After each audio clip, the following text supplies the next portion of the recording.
আজ বানাবো নোনতা সুজি। এখানে এক প্যাকেট আমি সুজি নিয়ে নিয়েছি।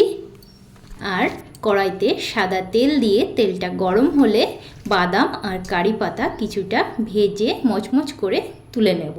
ব্যাস, তারপর আমি কড়াইতে দিয়ে দেবো পেঁয়াজ কুচি, আলু কুচি আর কাঁচা লঙ্কা কুচি, হলুদ, পরিমাণ মতো লবণ দিয়ে বেশ ভালো করে ভেজে নেব। তারপর এখানে সুজিটা দিয়ে আবারও ভালো করে ভেজে নেব। ব্যাস, ভাজা হয়ে আসলে তারপর অল্প অল্প জল দিয়ে বারবার করে নেড়ে নেব। কিছুটা সময় নেড়ে নিয়ে আবারও অল্প জল দিয়ে আবারও আমি ভালো করে নেড়ে চেড়ে ভেজে নেব। এইভাবে কিন্তু সুজিটা ভেজে নেব। আর সামান্য একটু চিনি দিয়ে দেবো, এতে খেতে বেশ ভালো লাগে। এবার এখানে দিয়ে দেবো ভেজে রাখা কারি পাতা আর বাদাম দিয়ে একটু নেড়ে চেড়ে 2-4 মিনিট কিন্তু আবারও ভেজে নেব। তারপর আমি এটাকে নামিয়ে নেব। তো আজকে কিন্তু একদম রেডি নোনতা সুজি। আর এটা খেতে গরম গরম অসাধারণ লাগে। সবাই তো এটা জানোই, কারণ এটা প্রায় সবাই খায়।